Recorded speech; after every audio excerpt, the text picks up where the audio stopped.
Hi guys! For today's video, andito kami sa Gatti.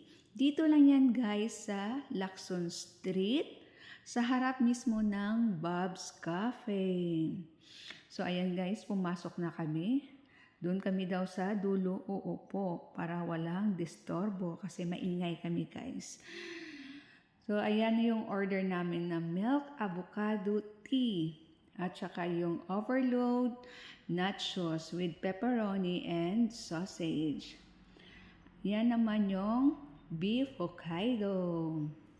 So, ang sarap ng pagkain nila dito guys. Nag-video muna ako habang hinintay namin yung isang order namin.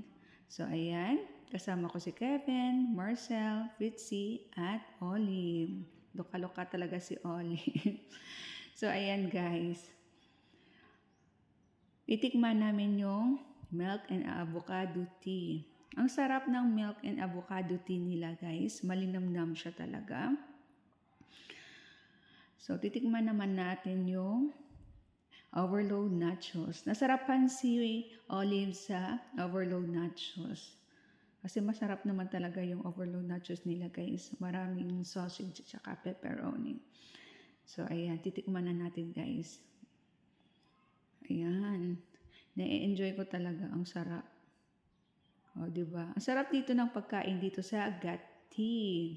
Kaya kung dumayo kayo ng Bacolod, punta kayo dito sa Gatti. Sa Lacson Street na yan, guys. So, ayan. In-enjoy din nila yung pagkain nila, guys. Thank you so much for watching. Have a nice day.